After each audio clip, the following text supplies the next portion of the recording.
Hello, everybody. It's the Clean Breakthrough Podcast presented by, powered by Greenville Transitions. And we have very special guests today. You may know him. His name is David McNeese. David, say something so they can see your face. I'm back. And then another guest, his wife. Morgan, say something so they can see your face. Hey, Morgan, I'm back too. Hey, she's back. She's back. We got another couples episode today. And this one is going to be unique because we're talking about the dynamics of one member of the relationship being in recovery and the other person being an absolute heathen sicko and not in recovery. And how the heck did that work? So, and we'll just kick this thing around and just like chat it out. That's going to be the game plan today. First and foremost, I guess we should establish you guys are married. You have a little baby on the way. We're all very excited about that. Just got done talking about that. Take us back, if you will, though, to the beginning of the love story. How did you two meet? When did you meet? Give us a little bit of an origin, if you will, of like where, how this came to be. Who wants to go first? Take it away, Morgan. Morgan, go ahead. The heathen, if you will. Yes. We met about 3.5 years ago. Is that right? 4, going on 4 years, I think, in 2021. We met online on a dating app, as all do these days. And we met like right after the tail end of COVID. So we had like talked for a few weeks and then ended up getting together that January. David had invited me out on New Year's Eve, was supposed to be our first date, and I ended up being out of town. So we grabbed coffee after the new year. And yeah, we got married 1.5 years ago. So it's been going on 4 years. Very nice. So what year would that have been? That been the beginning of 2020? 2021, January. Yeah. So we were supposed to meet New Year's Eve 2020. But I was out of town with my family. And so we circled back January 2021. You know what's kind of cool? I'm just realizing y'all's relationship basically started when this office started. So Greenville Transitions Sober Living had already been around for a long time, but the Recovery Center started in January of 2021. And that's also when y'all's like relationship started. Pretty crazy. Yeah. I mean, I don't know what that, David, you got anything to add to this? Maybe would you like to give us your review of dating apps? Which ones are the best? Which ones are not? What would you like to add to the origin story? Well, the first thing I'd like to add is the first date that I tried to get her to go on could have been awesome. It was a New Year's Eve Marcus King concert here in Greenville. Marcus King, awesome concert. So that could have been it. She couldn't make it, so we had to postpone for a few days. But dude, I didn't really think about it that way of us starting our relationship when the office started. Because that made it a little harder to navigate. Very stuff like that. I do have distinct memories at that time of hanging out in your office for like our weekly staff meetings, and we had, I feel like, more of them because the office was slower and we were getting it going. But Lucas and I sitting in the matching chairs in front of your desk, and David, as anybody who knows and loves him would know, like David having many thoughts and feelings about this relationship and the direction of it and how it's going. And then just listening to him just like talk away. It was very, very funny. Like I have very fond memories of that time. What did he say? Everything. Everything. Oh boy. I mean, I'm sure you can only imagine, but just like talking through, David's a very, and this is probably going to go over a little bit into like the recovery aspect of it. David's a very, if I don't say so myself, like very verbal person and like likes to verbally process his thoughts and feelings. And I don't think he gets too stuck in like the shame of like holding things back, of what could be considered negative, nor does he like shy away from the really like positive, big feelings of joy and happiness too. So it was really cool getting to watch him like navigate and continue to navigate, like, what it's like being in a long-term relationship and now marriage. So Yeah, real quick though, let's go back to the dating apps. go ahead. There were two dating apps that were present in my life at the time. One was Bumble, Yes. and one was Hinge. And it seemed that Hinge was the more superior app, easier to navigate, and that's where we met first.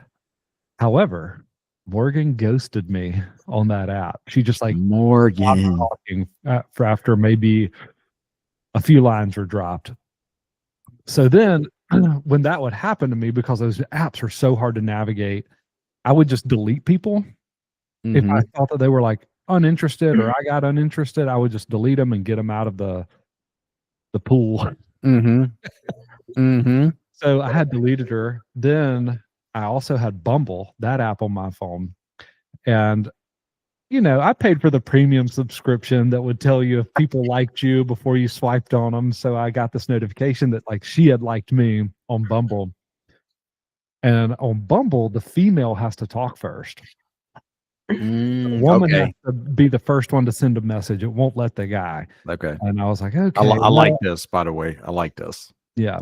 So I was like, well, I know she stopped talking to me on Hinge and I deleted her off that one, but at least on this one, she'll have to be the first one to spark this combo.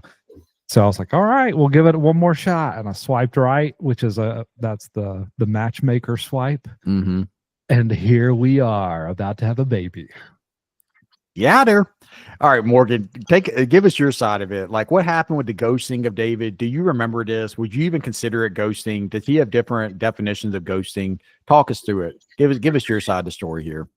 Yeah, this is an allegation that we have not been able to prove true. Interesting. I don't remember ghosting David on Hinge, but apparently he claims I did. We tried to go back and look, but because he had deleted me, we couldn't pull it back up. So it may or may not be true. I don't recall, but I had told him because he called me out when I messaged him on Bumble. He like let us, I think we exchanged like 2 or 3 messages, and then I got it was like a, hey, by the way, you ghosted me on Hinge text. Oh, wow, Dave. And I felt so bad. And so I went back to look and I couldn't find it. So who knows? He claims, but I don't remember ghosting him. It was probably because I was so hot and cold. Do you remember him from the Hinge? No. Escapade. So recollection of, there was no magical first impression here that you can recall from on the Hinge side. No, not that I remember. And I was thinking about this last night because I knew that he was going to bring this up. This is like David's favorite party story. Whenever we talk about how we met, he loves to tell people that I ghosted him. And I don't remember. So maybe he might have said something that I was like, nah, but I don't remember. I think I was just so hot and cold at the time with the apps that I would be like on them 1 week, take a break the next. So my guess is if I did ghost him, he hit me in a cold week. And then when we rematched, I was actually stuck at home. I had COVID at the time. So I was like stuck at home. That was back when you had to quarantine for like a full week. Yeah. So I was like stuck at home. I lived alone. And I like got back on the apps out of boredom. So bad, but out of boredom. Yeah. And we rematched on Bumble. And no, had he not called me out, I never would have known that we had talked on Hinge. I remember even at the time having no recollection of our Hinge conversation. So sorry, maybe it wasn't very. See, David, I think you need to tone down the allegations here. And I think you need to express more gratitude to your wife. She was just giving you an accurate portrayal of what it's like to be in a relationship. Some weeks she's hot for you, like cares about you. Other weeks couldn't care less about you. You know what I mean? Like she was just giving you an accurate depiction of what the experience is going to be like right from the get-go. And I think that's very transparent of you, Morgan. Like I'm kind of into you and I'm kind of not into you. Like we're going back and forth. It's just part of being in a relationship. Yeah, she's like our cat, dude. Sometimes I go to pet our cat and she's like, grr, grr. And other times she like bites my hand. Like, what's going on here? I know. Think about your role in that, though. Do you love me or do you hate me?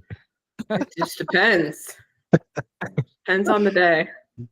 Y'all probably David and Morgan also have a cat and a dog. They have Mr. Wilson and Izzy. Would you say it's a fair, like, watching those two critters interact? Is that a pretty fair interactions or description of y'all's interactions? Are y'all similar? Yeah. For sure. My dog is me and her cat is her.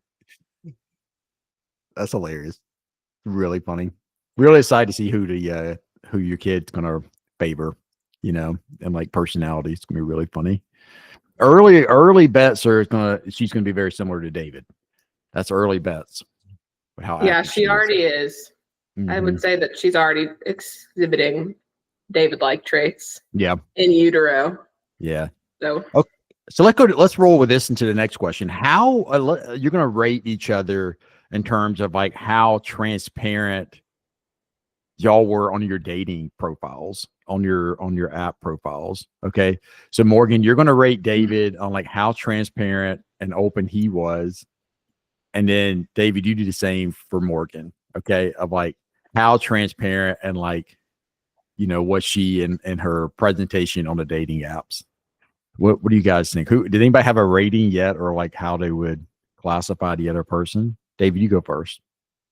Dude, I honestly don't even remember like really? what her app said or what she had selected. I can remember like 2 photos specifically to this day that were on there. That's about it. I mean, it would be easier to do like based on our first couple of dates. Yes. Transparent. Yeah. We were. So would you say the photos, like that was like where the initial attraction came in of like, okay, I'll swipe right or whatever you said. I'll swipe right on. I mean, I'm sure it was the words too. I don't remember what the words were. Okay. So I'm sure it was both because I was, as Morgan will tell you, I was extremely picky with like who I would swipe right on. I also know this. I as you remember, I got to hear about all this. Feel like it's like very like cute girl, and they'd be like, I don't know, her smile, like it's just her dog's too big. She's got a big. I don't know about dog sheds. How about you, Morgan? How transparent do you feel like David was, if you even remember, on his profile? Yeah, I don't know that I don't remember. I don't think the apps are so limited in what you can even put on there that it's like, and I don't remember the difference between Hinge and Bumble because I obviously had both too, but it was like a few pictures. And then I think there was one that had like some short answer sections where it'd be like, what's your favorite? I think on David's, it was like, what's your favorite thing to do in your free time? And he put, I think, pickleball, or it's like, what do you like to do? It was like eating out. So they were so short form that I don't know that they had a ton of info on them. So it was like your name, your photos. I think it was like what you did for work. You could put your like age and height and where you lived and all that kind of stuff. And then it was all short form. So I don't remember, other than I remember the pickleball thing and the eating out thing. So I think that's what I ended up saying on Bumble. It was something along the lines of one of those, but there wasn't a ton of info on there. So you had to like, when I would match with somebody and message with them before I would meet them, I would always have to like Google them or look them up on Facebook to get, because there wasn't, unless they offered up in the messages info. So I don't know that David had a ton of info. It was like a picture of him and Wilson was on there, a few others. Bro, and I'm a very Googleable guy. Like when you look up my name on Google, it's like, boom, here's a video of this guy's life. That's true. Was that there at the time? Do you remember seeing any of that? Oh yeah. Yeah. I mean, when David and I first, and I wouldn't do that for like everybody that I talked to, but it was, if we got to the stage where we were talking about like meeting up in person, I would like look into them, because I mean, it's like the internet, and I was like in my 20s as a single female, and you hear scary stories. So I would always Google before I would meet up with them to make sure, like, are they real? Is there like something crazy? Yeah. And so, yeah, I mean, as soon as I put in, David McNeese, Greenville, South Carolina, his entire life story, like the GT website popped up. One of his like personal story videos that y'all had done through The Office popped up. So I had a really good idea of David's background before we ever met. Yeah. And so, and a lot of that is like recovery based. So you're like seeing it, and it's like this guy is talking about being sober and obviously owning a business where he helps people get sober and stay sober. What was that like for you to see that? And had you ever really dated anybody in recovery at that point? No, I hadn't. I had never dated anybody in recovery, and I really didn't have like my circle of family and friends. I didn't have experience with anybody who was in recovery. So, I mean, it was something that I thought about, but I would say going into our first date, it wasn't really like top of mind. I mean, I obviously knew, and I don't remember if I even watched one of his videos or not. I think I just like looked on the website and read his bio. And I can't remember. I'm losing my headphones. I can't remember if we had talked about him being sober before we met. I don't think so. Okay. I don't think that was like a conversation that we had. So I think on his profile, it just said he was an executive director. So it didn't say, obviously when I Googled, I realized, but it wasn't until our first date that we like really talked about him being sober and his role with GT and kind of all of that. So I went in like with a bit of an understanding, but it wasn't really something that I thought about before we met. David, what was that like sharing that with her for the first time? And do you remember anything about that interaction or her response to it? Not specifically that interaction, because I feel like she was very nonchalant about it. Like, wasn't like, what? You're in what does that even mean? You know, it was none of that. Yeah. I think that, you know, that's something I really struggled with earlier on when I first got sober and had, you know, started dating again. I was always very worried about how do I tell people this without them judging me or like wanting to run from it, because it's so different. You know, I got sober at 23 years old. How many 23-year-old women are ready to sign up to be in a relationship with a guy who's not going out, doesn't want to go to bars really, you know, like large percentage of women, that would be a huge lifestyle change for at 23, 24. Or if I'm 23 dating down a little bit, they're just turning 21. Like, who doesn't want to experiment a little bit? So I used to be very self-conscious about that. But eventually I got to this point of like, I just, you know, I got to be honest with people up front. I kind of want to do it first date, and so they can take me at face value, and they either accept me for who I am and the journey that I'm on, or they don't. And if they don't, that's fine. There's so many people in this world. I need to be okay with the ones who aren't willing to, you know, be a part of this journey. That was a hard pill to swallow for me, but when I did, you know, that's when, like, I'm sure Morgan would tell you from the first date where we met in person, it's like throwing up. This is who I am. Like, this is what I'm very OCD. I don't drink. I don't do drugs. I've been in recovery for this. I mean, my whole life story. Whereas she is way more reserved of a person. It takes her a while to like warm up to you and start sharing. I mean, it's even like that to this day in our couples therapy when we get like, I'm the one that's just word vomiting everything that happened the past week, and Morgan's just Morgan, if you play that right, it'll just turn into his personal session, and you can get out of that thing like it has. Yeah, we did premarital counseling before we got married, and therapy was like also a new journey to me. Like, I really did not dabble with therapy until David and I met, and then I started going to like individual sessions, and so we did premarital, and I had been to like a handful of individual, like it was just so new.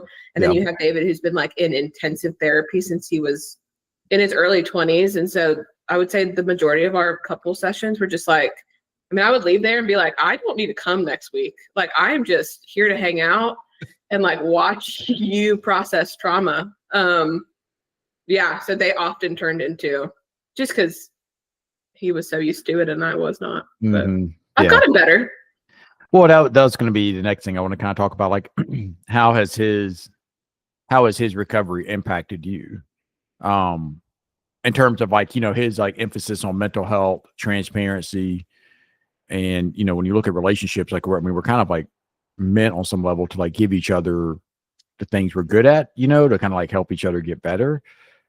How has that affected you? Like being with somebody who's really thinking about its mental health and recovery. Obviously your attendance in therapy has greatly increased as a result. He could be driving you crazy, but that happens too. Yeah. How'd you answer that? It's definitely, I mean, just been different. I think even like going back to our first date, like he said, and I had never really dated anyone who was so open with who they were and where they were and like past experiences as David was, like from our first date on. And I think even like our first couple dates looked a lot different than, you know, typically it was let's go get drinks or let's go to a bar or let's meet up on a Saturday night. And David and I's first dates were like, let's go at 9 a.m. and get coffee. Let's go walk around Costco was one of our first dates. That's an important one. I think you gotta see how someone handles themselves in Costco. Very interesting. I navigate. That was our third date. Was Costco. We did like 2 coffees and a Costco. They were all like mid-morning. So I think from the get, it was already a lot different than the dating experience of my past. Where like I think David and I knew more about him by week 2 than I think I knew about exes in like 2 months of dating. And so from the get, it was a lot different because we were like doing things during the day. There wasn't alcohol involved. He is so open of a person that, I mean, it was like cards on the table, take it or leave it. Like, I don't really care if you take it or leave it, but like, this is who I am. Which was refreshing. I think when we like started really getting serious is when, I don't know that I would say his recovery like impacted me necessarily, but he definitely brought to light, I think, some things in my own past that maybe, you know, nobody had challenged me on before. And that's kind of where like my own personal therapy journey started, was like things that he would notice or like bring up or talk about where like exes that I had dated would never realize or like never even dare to talk about, like family dynamics and like anxiety. And it was like, I have OCD too. So, you know, all of these things kind of came to light in the beginning. And I think it was hard in some ways, because it's like here's this brand new boyfriend and brand new relationship who's like not picking you apart, but I mean, kind of. And now I look back and it was like super helpful. But I had never dated anyone who was so emotionally like in tune with their feelings. Yeah. As David was. Yeah. Hold on. I got to touch on a couple of things there. First, go ahead, Dave. Oh boy. First, the Costco trip. Because she tricked me, dude. She tricked me. So they do this. Did not trick you. David, they do this. She was cool as a cucumber, just like, dude, you would have thought she was floating down the aisles. Just like, ooh, that's cute. Ooh, look over there. That's cute. Dude, now when we go to Costco, she's like, oh my God, get me out of here. There's so many people in here. They're crazy. People are trying to hit me with their shopping carts. Would it be better if you were by yourself, Morgan, or would it just be better just not to be there at all in Costco? No, I love Costco. Costco is not the problem. It's like when we go to Costco. So like if I can go by myself, typically like if I'm alone in general, it's like a fight or flight mentality. Like I got to get in there, get out. Versus when I'm with David, like I have somebody to vent to. But also like he wants to go to Costco now on like Saturday morning at 11 a.m., which is the world's worst time to go to Costco. So it is packed in there. And like, it is not fun to me to like ram my cart through crowds of Costco. So yeah, if we can go at like Tuesdays mornings or like Wednesday nights, I'm a lot more like first date me. But when it's Saturday morning, it's brutal in there. Yeah, the girls like crowds. Yeah, it was interesting, like the culture side of it too. Like you being from Ohio, and I don't know how that exactly feeds into it, but David being from small town Georgia, like where what you did for a social gathering was go to the like high school football game on Friday night, and you go to probably like the freaking, I don't even know, who knows what they do in South Georgia. I don't even know. Like they go to the chicken roundup, or I don't even know, the rattlesnake roundup. We're going to hang it. The rattlesnake roundup. We're going to, I don't even know what, but there's like a social dynamic to it. And David is a very interesting extrovert, I would say. Like, he definitely needs his time to himself, but you get him around people, it is like you just plugged in like a little energizer bunny to him, and he's all the time like, oh, blah, blah, blah, but I'm just like bebopping around, It's real. All right, so she tricked you, David. That's totally normal. Don't be upset about that. We all trick each other at the beginning. It's just what we do. Yeah. The other thing I was going to touch on, it was just like I think putting all of my cards on the table was twofold.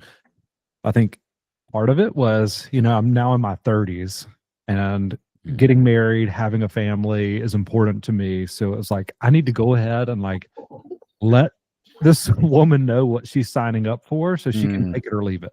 Like, one way or the other, either like sign on or sign out type mentality. But the other probably bigger portion of that is like, through recovery, that taught me not to like have secrets. Like, it is very important for me to wear my heart on my sleeve and let people know where I am, where my thoughts are, where my feelings are. I don't like the feeling of hiding things or having secrets, so it's important for me to like shine light on expose all of the cracks or dark corners, nooks and crannies of my life to a person. Yeah. And I can empathize with you too, Morgan, like, being that I'm not personally like sober or in recovery, but being around a lot of people who are, there is this interesting like balance of getting to a place of like self-acceptance through challenging, and it's like the people I see in my life who are sober are like constantly challenging themselves, or relationship dynamics, or like distrust, or what did you say about this and how did I feel about it? There's just like challenging element that comes to it. And then it gets to this place of like security, of self-acceptance as well. So it's not to say that the people who are sober are always like challenging, or that they're always just sitting there like a Zen monk type of thing. It's a balance of both, but I do think that like pushing oneself is kind of comes with the territory when you're talking about like long-term recovery. And it can be kind of eye-opening. I guess a big question I have for you is, why the heck did you stay, and why didn't you run for the hills? What? Yeah. That's a good question, Cole. I just thought she was a pretty... Okay. I don't know. I don't know that, running for the hills, like, his sobriety and recovery was never really like it was a factor, but like not really a factor for me when we were dating. I think it was almost harder for like the people in my life than it was for me, and just like the uncertainty of it.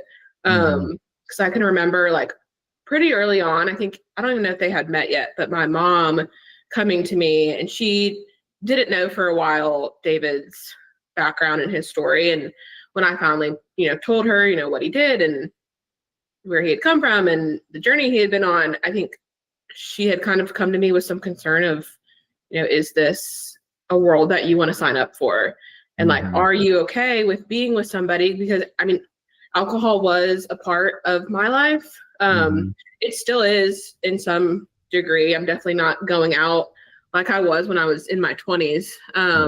Well, but I hope not. Well, yes, I'm also 8 months pregnant, but outside of being pregnant, it was, when I would go to dinner, I was having a glass of wine or going out for drinks with friends. Like, it was definitely part of my social world. And so I think for my mom and some of my friends, it was this question of like, are you okay with being with somebody where that's not going to be a part of your dynamic? Like, there's never going to be a night where you're out at a nice dinner, like sharing a bottle of wine, or you're not, going to a party and, having a drink together. Like, that is just not part of the dynamic. So I think for them, there was a lot more question around it than there ever was for me. And I think part of that was just how like open he was about it and how comfortable he was about it. And it was kind of, discussed early on of, I don't drink, but like, I'm okay if you do. Obviously, like, and I would never put him in this place of, I don't want to go out to like crazy bars at 3 o'clock in the morning and like be around that, which is who does. But I think because of the way that he was with it, it wasn't really a factor for me. And, it didn't matter that, he wasn't going to have a glass of wine or partake in some of those things. But I think for the people in my life, it was more of a question mark than it was for me personally. Yeah, that's interesting because I know from David's side, just from talking to him, that he was looking for somebody that wanted to be in a serious relationship, wanted to get married, have kids someday. Like that's what he was looking for at that time. And I don't even know, David, how many people you dated who were sober as well, but I know that like the person being sober wasn't like a criteria for him, but he did want to make sure he was like very transparent going into it. What do you think going back now, like that you were looking for at that time? I mean, obviously now like life is like taking off, your wife, mom to be, all this stuff. But like, were you looking for that then too? Because it sounds like you weren't really looking for somebody to go like have glasses of wine at the steakhouse or go to, all-inclusive resorts and get hammered drunk together. Like it doesn't sound like that's what you were looking for anyways, hence the acceptance. Yeah, no, I would say I was looking for the same. I mean, I think David and I do have an age gap. So I don't know that I was quite as far down the process as he was of like, I definitely wanted to get married and to start a family. I don't know that our timelines in the beginning were evenly matched just because we have a 7-year gap. And so when we met, I think he would have been ready to like do those things immediately. Mm-hmm. And I wanted them, but was a little bit further down the road. But I had, the last relationship I had before David was with somebody who didn't want those things, like did not want to get married, did not want to have kids. And so I kind of left that and had to go through the process of realizing like, okay, I do want all of these things. So I think we were pretty evenly matched in wanting the same outcomes, and we're both dating like to date to find the person that we wanted to marry versus just like dating to date. So I'm sure that was part of it, of being okay with, but it also just like wasn't like the lifestyle difference of like being sober versus not, just like wasn't like, it didn't matter to me. Yeah, it's funny too, you talking about it, that David would moving faster, and having to be a little bit of a break. I think that's probably, David, you can answer this. I would say that's probably a pretty universal thing in your life. The people around you have to like slow you down a little bit. Yeah, all gas, baby, no break. Yeah, until he like hits the gas, and then he's like, "Oh my God, what have I done? Was this a giant mistake? Should we have gone down this road?" I'm like, "Well, we're down it now, dude. We're going down it now." Yeah, so there's like enough, like there's a value sharing that y'all were talking about going into it.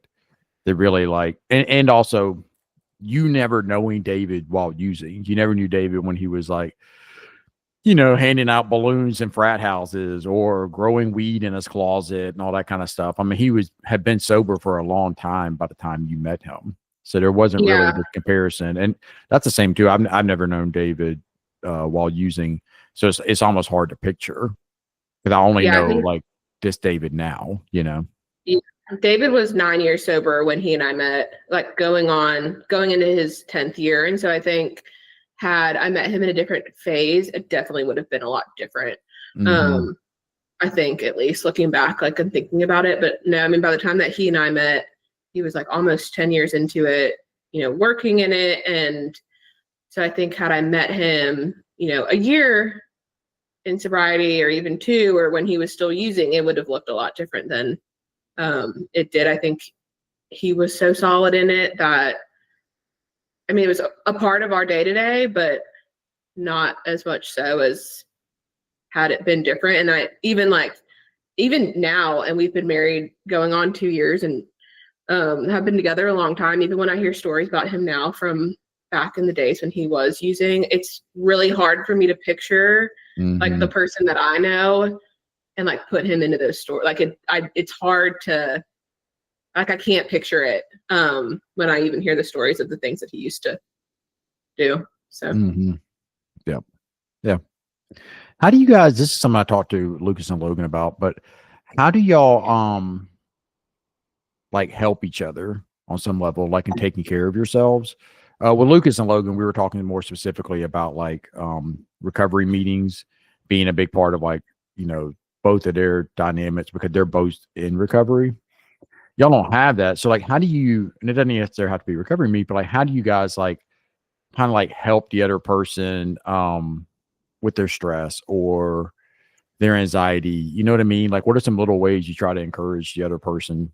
Or do you even try? Do you try to stay out of it? What's it like in y'all's dynamic? Dave, you go first. Well, too, I think one important thing to touch on there is like that dynamic with Lucas and Logan. And like I experienced that dynamic earlier on in my recovery journey. And maybe I wasn't in a healthy enough place yet when I experienced that, like dating a girl who was also in recovery, who was also had the same type of support as I had. And when I say that we weren't in, maybe I wasn't in as healthy of a place because we would kind of like compare our recovery journeys to each other, and it seemed toxic. And very early on, I was like, maybe I don't want this as part of my like love life, and my love story is like somebody that we have the same exact recovery journey and support, and maybe I want that to look different. And so that's when I think I did have like there was a fork in the road for me of, I don't want to date in recovery. I'd rather date and marry and like create a life with someone who is normal in that regard. And I'll keep my little support group over here, my way of figuring it out. And not to say you can't have autonomy, and you know, I know Lucas and Logan do. They have their own support groups and their own support people, but I just found that a little harder to navigate in the beginning, which was why I came to that fork in the road. But as far as us supporting each other with anxieties and stuff, that's always a work in progress, you know, still trying to figure that one out. Because I haven't to minimize things of like when I see her spiking or something that's creating a lot of anxiety, I'm like, I go straight to the opposite end of the spectrum. And I'm like, and I'm trying to think of a funny example that happened the other day. What was it? Where I was like, well, you know, the cavemen didn't have that. Oh my gosh. I was like I'm trying to have like some labor anxiety because I have 6 weeks left before the baby's here. And so I'm trying to get like, as the one who has to do it, it's like starting to be more present in my brain. And we were talking about campfires. Pregnancy has been a roller coaster of anxiety, and doing it for the first time, and just like the unknowns. And David's family was in town this weekend, and we had a bonfire at the house, and I was like sitting out there with the smoke, and I had this moment where I was like, I feel like this is not good for me. And I did what you should never do when you're pregnant, and I Googled it. Oh, Lord. Like, don't sit by bonfires pregnant because it can like cause a whole bunch of stuff, but like preterm labor was one of them. So I am like freaking out, and I'm trying to contain my freak out because like his 10-year-old niece is here, his mom is here. So I just like removed myself, came inside, like took a shower to get the smoke off. And David came in later on, and I was like, and I was casual about it, but I was like, I Googled bonfires pregnant, and it said, God, and David's like, it's fine, you're fine. Like, what do you think the cavemen did? And it's like, dude, that is not helpful to me in this moment. So David did to you like what I do to David when he comes to our staff meetings with all these anxieties, because Lucas and I would do. Yes. Yeah. And that is why I always laugh when I'm with y'all in the office and I watch you do it, and I watch his reaction, because he does it a lot at home. Like he flips. So like I am him at the office, and he is you and Lucas, and just like trying to downplay. And it's coming from a place of like trying to normalize and like decrease anxiety. But when you're like in the thick of it, it just is so not helpful. Tune in to when Christina and I talk to y'all. You'll hear a bit of this as well. Not helpful at all. Yeah, I would say, I mean, from my perspective though, like dealing with anxiety, Morgan likes to verbally process things too. Like she wants to sit down and talk about things in the moment, whereas I'm more of a break guy probably. of like, I want to go for a run. I want to like burn some of my energy in another place and then come back and talk about anxieties or stressors. What would you say? Yeah, I think we just like handle conflict and communication and stress a lot differently. And I think it's something that we've learned as we've been married, and especially now, like getting ready to have a baby. We're, going through a lot of that, of like basically comparing notes of, how I process things versus how he processes things. And it's just different. So like where I want to sit here and like talk about it until we have a resolution, like he wants to leave and like go and do. And I think the difference too is that when he comes back from leaving, it's like a clean slate. Like it's like it never happened. He's like refreshed his brain, and I'm still sitting in whatever the conflict was that we had. So we're definitely still trying to navigate like how I handle things versus how he does, and like what the middle ground looks like. And I don't know that we are like great yet at like when one is anxious or the other's anxious, of like what that support looks like, just because we do things so differently. Yeah. I've got to plug something in here really quick. Dude, you know how as a counselor, like premarital is such a thing? Yeah. And there are therapists out there that are just like, no, I am a premarital counselor. That is what I do. That is my niche. Well, dude, there needs to be pre-baby counseling. That needs to become just as big of a thing as premarital counseling, because I would highly recommend, as you're getting ready for any big life event like having a child, get into therapy together and start working through like conflict resolution and how you work together as a team to make decisions.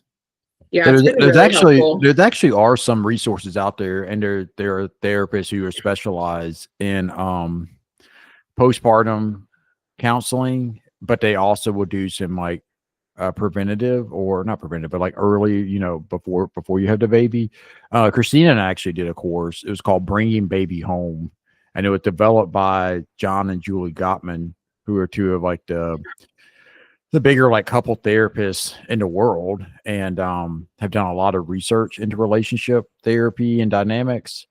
And I found that helpful, but I think with everything, like starting a business, whatever, there is like proactive work you can do like that. And then there's reactive work. Like, what are you going to do as things come up? Because there's so many variables that happen in a marriage with raising kids. There's so many variables that you just don't foresee happening. And it even brings out things in yourself that you didn't know. You know what I mean? I mean, you kind of mentioned something along those lines earlier, Morgan, of like being with David, who's like in all this therapy. And you're like, well, I'm kind of learning some things about myself that are coming up, and I'm going to like work on it here in therapy, or like whatever the case is. So I think there's just a lot of reactive work that has to happen.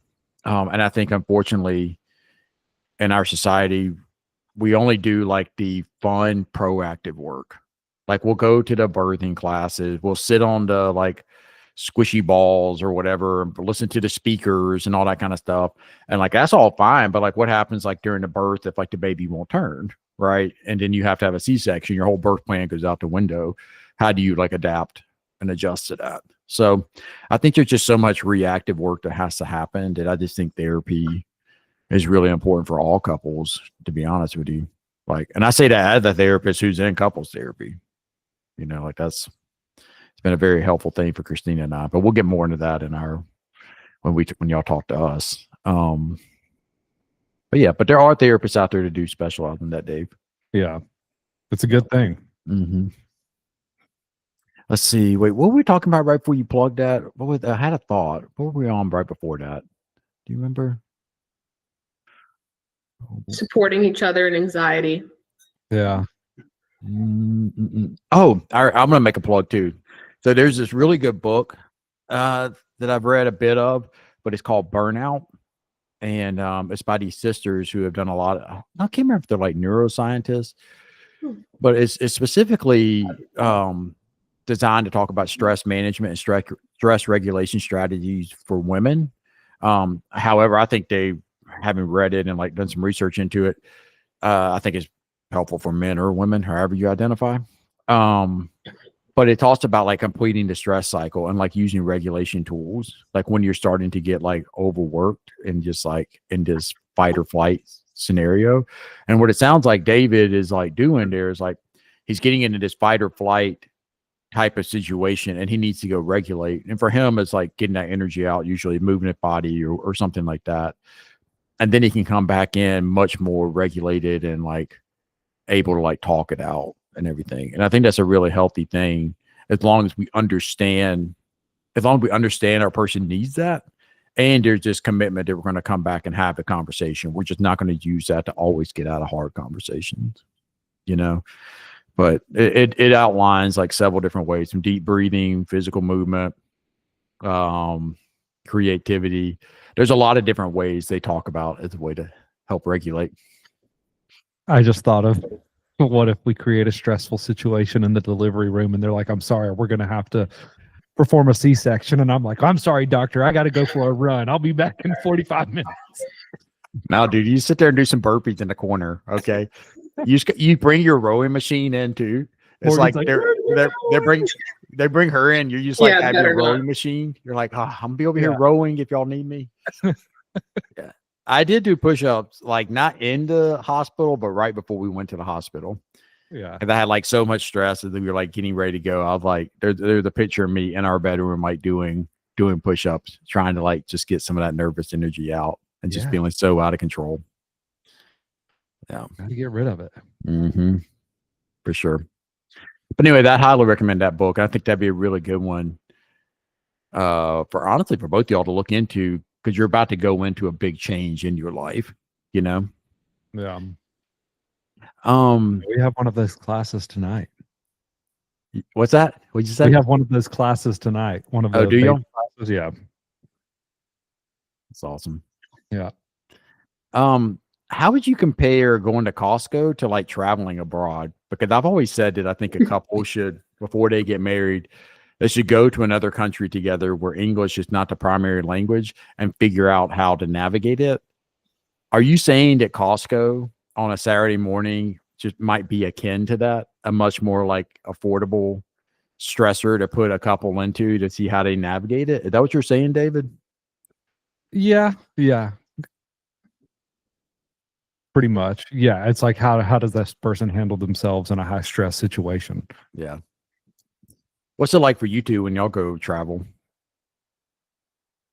I feel like we tackled that pretty well. I would say the hardest part is on the bookends of it. So it's the airports. Yeah,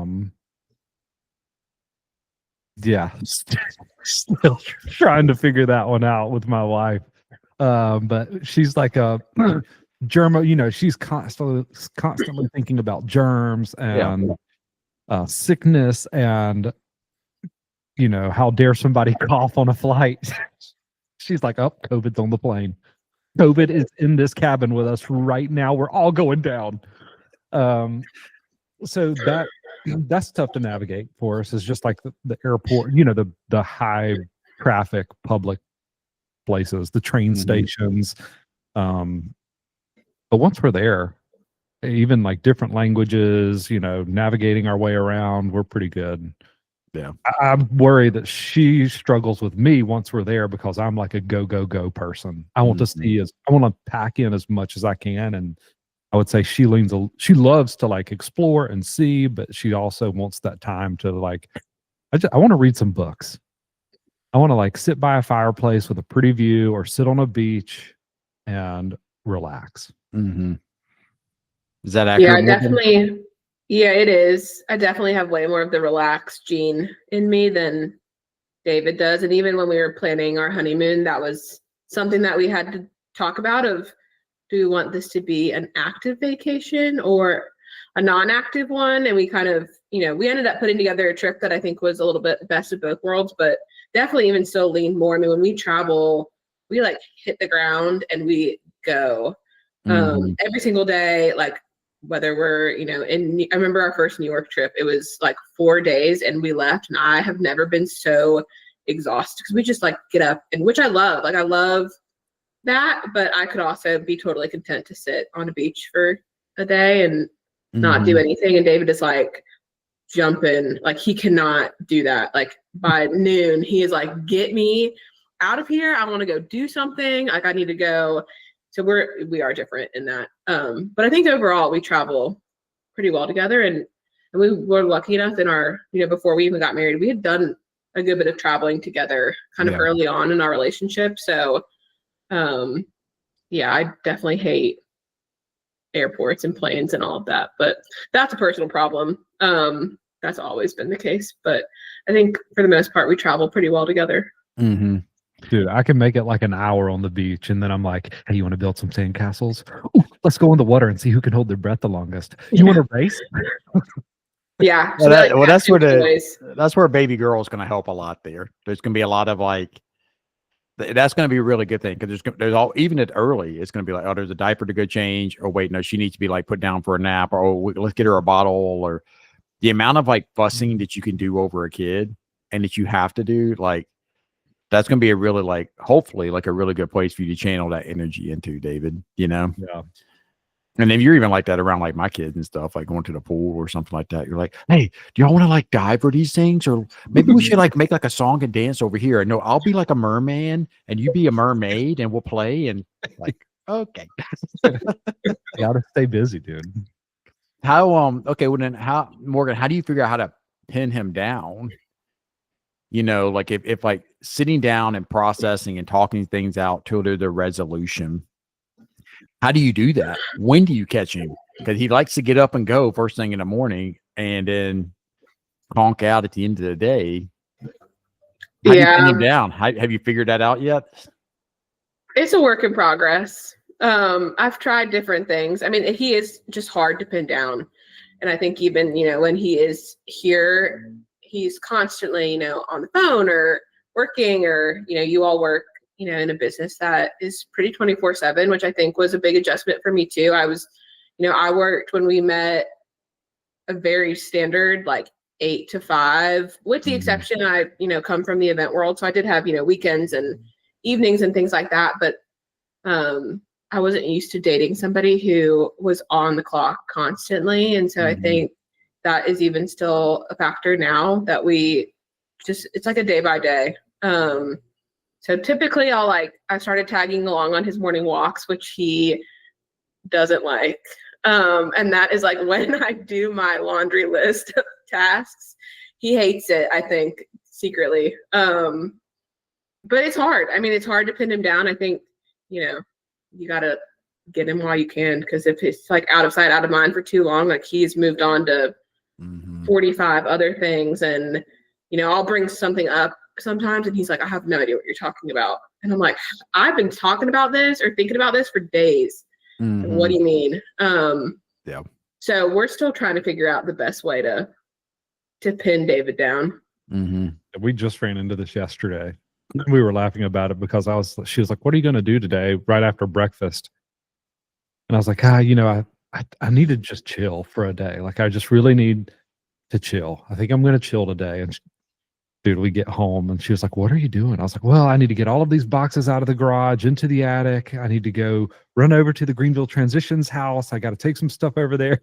It was like 3 hours of just like him being so and I was like, and we're both very go. So I would say that like we're pretty even matched. I don't have the energy levels that David has, especially not right now. But we're pretty even in that like we're both go project people, like get things done. We're not really like sit on the couch. I can be like, I can sit on the couch, but like we're not really sit on the couch people. But yesterday when he was like, I just need a day to chill, I was like, great, like let's do that. So I come home and I'm like on the couch outside ready to hang out, and he's like running all around the place. And I was like, what are you doing? And he was like, what do you mean? I have so much I have to get done. And I was like, okay, I thought we were chilling. You might have to do like my wife, and we eventually just had to schedule meetings, like and I'll do it for different reasons from David, but I will definitely like, I'll go to whatever project or activity brings me like joy or is fun or I'm intrigued by. And then if there's stuff that I don't want to handle or do because it's unpleasant or boring or hard, I'm like, no, I don't want to do that. So I'll like, and it's just so subconscious. I'm like, boom, I'm doing this. And yeah, it's just like turned into a thing. Like I really need help prioritizing. So we'll like sit down every Monday morning. Like I'll go take the kid to school, usually get back about 7:30, and we'll either go out for breakfast or we'll do it at the house from like 7:30 to 9, like just talking about the week, what's going on, big things coming up. Right now, it's a lot of stuff about like holiday schedules and what's going on these weekends. There's a lot of birthdays this time of year, Christmas parties, stuff like that, and just getting on the same page about that. Because if it doesn't happen, like at night, I'm either like crashed out or busy doing something, and it's just really hard to like make happen. And we have little kids, so when I start like scheduling a little time there, it's just a thought. No, we do need to do that. Yeah, that's a little thought there. Let's see, what else y'all want to talk about today? I feel like we're bouncing around all over the place per usual. It's very interesting, like this sober person with a non-sober person. I mean, it kind of sounds weird. It doesn't sound like it's a huge dynamic in your lives because David's been sober for such a long time, and then y'all like still working your self-care stuff, like a lot of couples. Am I understanding that correctly? Yeah. I mean, I would say it's like a part of our dynamic, but not like on the forefront of our day to day. So it's definitely still there. It's not something that we're like often, talking about like daily. Yeah. I also think like, even though Morgan is normal, like she drinks and stuff, she's not a partier. Like I think it would have been hard for me to date or marry a partier. Yeah. And I just want to make that clarification. It's like Morgan doesn't love to like party down and drink all night, but she enjoys like a good glass of wine with her dinner. And I think that's easy for me. Where I have struggled, and I've run into situations because of her career path where like she's working an event that I need to go to, like a big company Christmas party, and there is that guy that like I go to this actually happened. Like I go to the restroom during the party, and then like a dude that is just like wasted comes up to the urinal next to me and pees on my shoe, like misses the toilet, pees on the ground, it's splattering on my shoe. His like head's up against the wall. He can't even hold his head up while he's peeing. And I'm furious. I just start fuming. And like I was about to say something to him, and I was like, well, what's the point? What's the point in saying anything to this guy? Like he doesn't have a clue what's going on. So I go back out there and I find Morgan in this party, and I'm like, I'm done. Like I'm going home. And like, I do have like a tolerance. Like I can get to a certain point, but once I hit that limit, it's like, I'm sober for a reason, and I choose not to be around this type of situation for a reason. So like I'm exiting, I'm leaving. And I think that's been tough to navigate just 2 times maybe since we've been dating and married. But yeah, I think that's been harder to navigate than it wasn't like I was, going out a ton when we met. It was also like coming off the tail end of COVID. So I think like my weekends looked a lot different in that phase of life than maybe had he and I met a year prior. Not that I was a huge like go out party. Like he said, I wasn't a big partier, but it was a part of my like life and social world was going out. Especially like college and, right when I graduated, I stayed here in Greenville with a lot of college friends. And so that was what we did on Friday and Saturday nights. And, or, Sundays we would go and get brunch with like that was a part of my world. Yeah. So I do think like when David and I started dating seriously, I don't know a ton, but I do think it influenced it a little bit. Like I definitely stopped doing, I stopped really going out. Like that kind of part of my world shifted a little bit. Probably for the better, but it was harder to navigate when it came to work, just because I was working in an industry where alcohol is incredibly present. And I was like planning these big parties and events for the company that I worked for, where like that is what the party was for. essentially was like these big, I had a giant drinking crowd at the company I was with. So like every single work event, I mean, that's just like how it was. And I had to stay there until the end. And so like, I didn't get to leave early. I didn't get to, dip out when things got crazy. Like I had to stay there and help break it down and clean up. And like, I was that person who was responsible for doing that. And so I think, like the story that David just told, like, it's hard because now I'm stuck at this party by myself, late night, have to clean up, like don't have a ride home.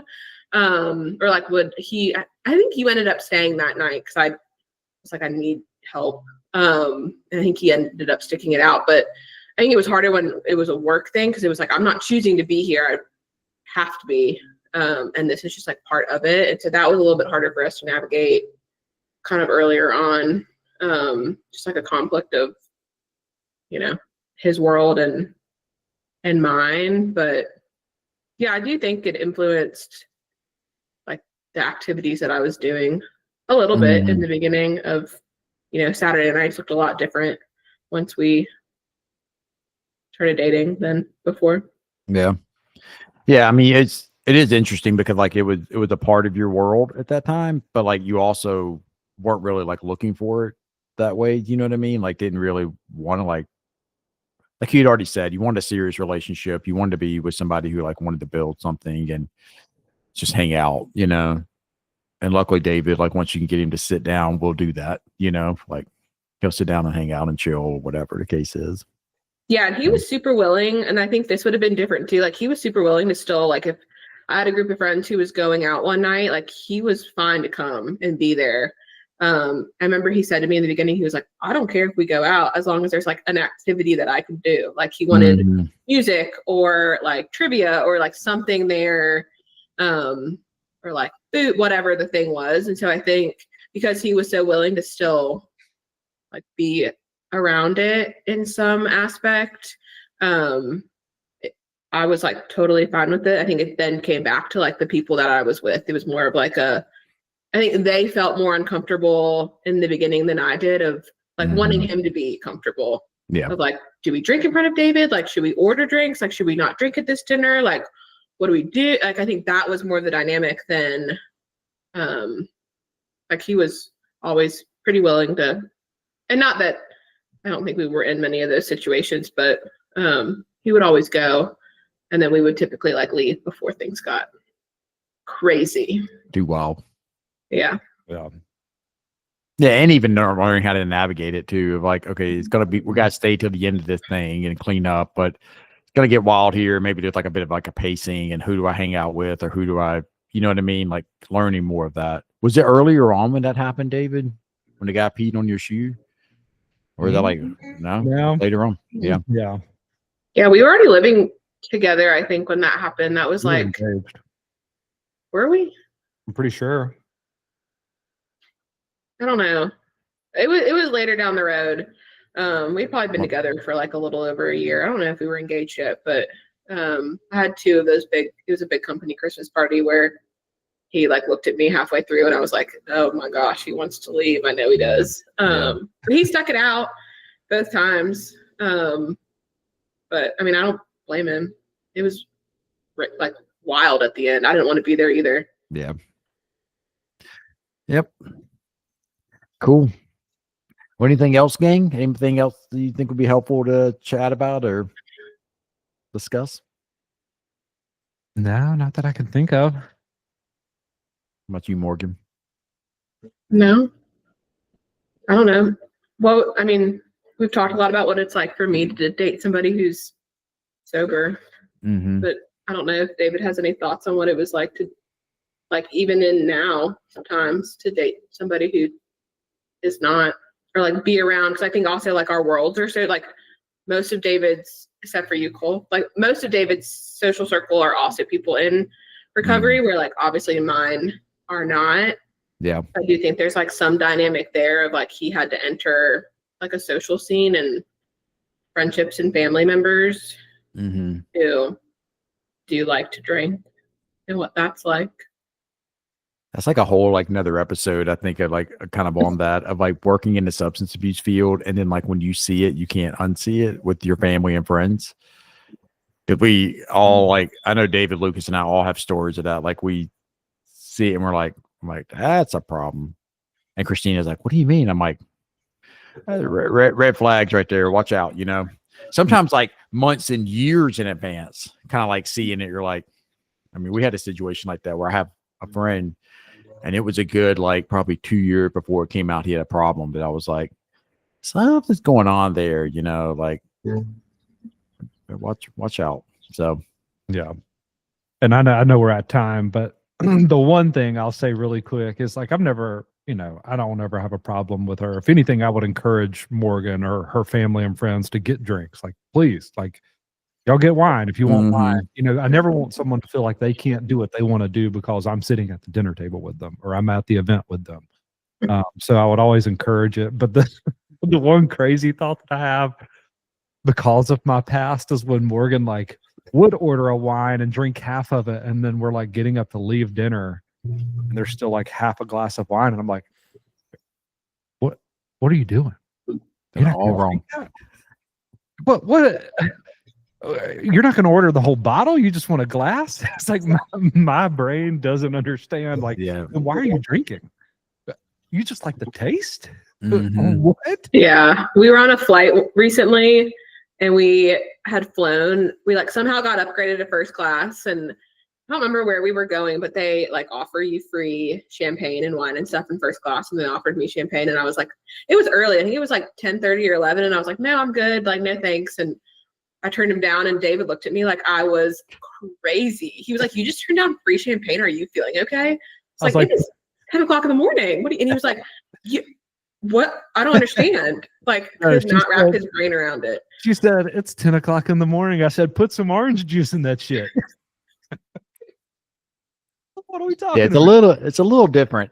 I will say David does a good job. Like he has like a very social circle. You know what I mean? Like he's got like his pickleball people that he will like hang out with. I'm sure there are probably people at the Peace Center that y'all know. Like, I mean, he's got like his like pretty well rounded in it. Like, you know, obviously knows a lot of people in sobriety who are in recovery, but I think a bit of that social butterflyness has come out, you know, as he's got more years under his belt, you know? Yeah. All right, party people. I appreciate y'all taking some time to chat about your relationship and just the dynamics and everything. Yeah. Thanks for having us. For sure.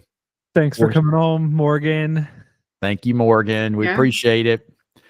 Okay. And thank you too, David. Oh my gosh. And he's gone. He left. He didn't turn it off. He just left. I can hear him upstairs yelling. Does he have to be the one to stop the recording? Oh, hang on. I can. Let me do it. Okay. See you, Morgan. Bye.